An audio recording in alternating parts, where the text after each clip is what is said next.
Santos grew up in a small little village in Mexico, and he said when he was a young boy of 8 years old, he had this memory of playing by the river. And he said he could remember the kids, running through the water and splashing and screaming and having a good time. When all of a sudden, everything around him just sort of got quiet. And he said he just got this eerie feeling like something was wrong. Well, when he turned around, there's this young boy standing next to him, about the same age. And he said something seemed very off with this boy. He looked very pale, had like these wide, big eyes. And he said all of a sudden, this boy got really close to him and started whispering in his ear. He said the only thing he could make out was woman in white. And he said all of a sudden the boy turned and pointed in the direction far away from him. And when he looked, he sees this woman in a white veil, in a white gown, just staring at him. And he said the next thing he knows, he was taking like a foot forward and then another foot, and he was starting to walk towards this woman. Thankfully, at this time, his mother comes and is like, Santos, like, where are you going? And he says, Mom, there's the woman in the white dress. And his mom says, what woman? What are you talking about? And he said when he looked in the direction where the woman was, she was gone.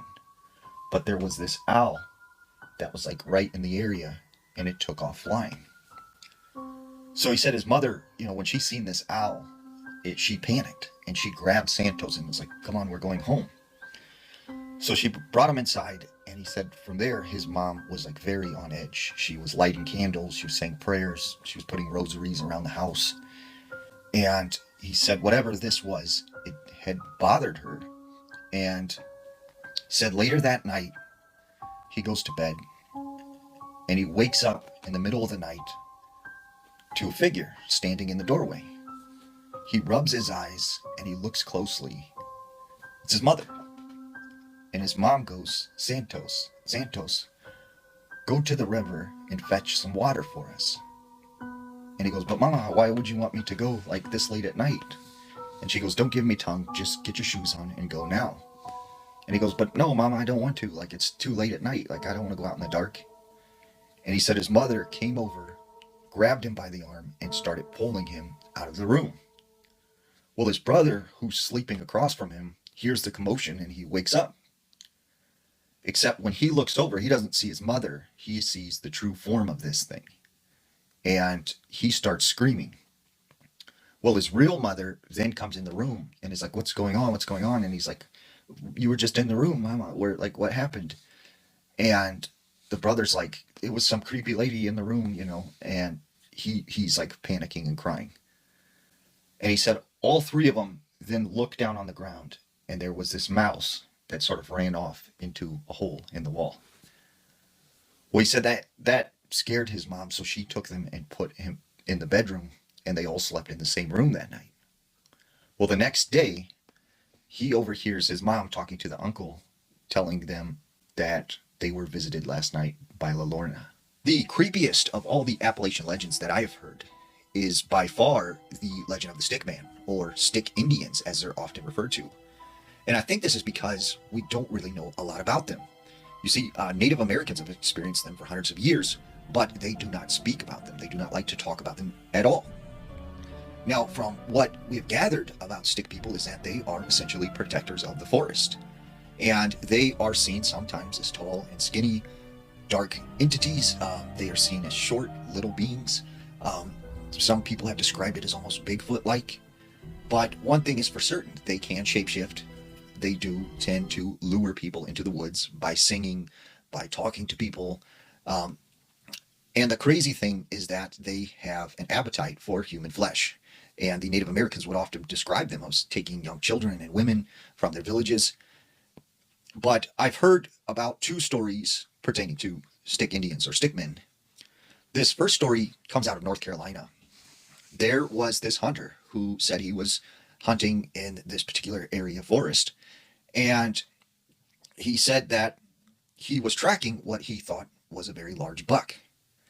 Well, he got to this sort of large clearing in the woods, and there were several bushes. He noticed standing behind one of these bushes a set of like antlers. And he said he thought, at the time, like, wow, this is a very large buck. And he's waiting for this thing to kind of move out from behind the bushes so he can get a good shot. Well, all of a sudden, this thing stands up from behind the bushes, and he is shocked when he discovers, like, this is not a deer. He sees this very tall, thin, almost muscular looking man with antlers protruding from its head. It has some sort of red stuff all over its face, what looks to be maybe blood. And it has these large gashes all over its body. He said this thing kind of noticed him from afar, and it hopped over to him. It crouched down, and he said it turned its head, looked straight at him, and said, "Can you help me? Can you help me?" Except, he said, when it said that, it wasn't like a man's voice or a deep voice like he had expected. It was the sound of a little girl's voice. So he said instantly he fired upon this thing, and this thing let off just this horrible scream, and it took off like running through the woods. He fired at it again, and fired at it again, and no matter how many times he had fired at it, like, it just did not face this thing. It was kind of just running around the woods. So as this thing is taking off in the opposite direction, his truck like isn't too far. So he runs as fast as he can. He gets in his truck, and he said as he was leaving, he could hear what sounded like of someone singing, like if they were screaming a song. And he said like he never went back to that spot again. The second stickman story that I heard, which took place in West Virginia, there was this woman who said she grew up in like a family of 8, and she like had a very poor family who lived in this poor rural area of West Virginia. And because they were so poor, they had to feed themselves a lot of times with a garden that they had. Well, she said one day she was helping her father, and they had picked all of these veggies from the garden. As they're pushing the wheelbarrow around their house, they noticed their neighbor, who was this old lady with gray hair and wrinkly skin. She had whites in her eyes because she had cataracts. And everyone in the neighborhood said, she was some kind of witch. She practiced like black magic. And she said to her father, "Why don't you give me some of your vegetables, And he said, "No, this is for our family. Like, I can't give you anything." And he said, well, the lady said to him, "You will regret this," and then just kind of laughed and walked inside the house. So shortly after this, after a couple weeks, her father and her uncles all went out on a raccoon hunt, and they had the dogs with them. They were deep in the forest. They thought the dogs had caught wind of a raccoon, and it had chased this coon up a tree and treed it. So that's what they originally had thought.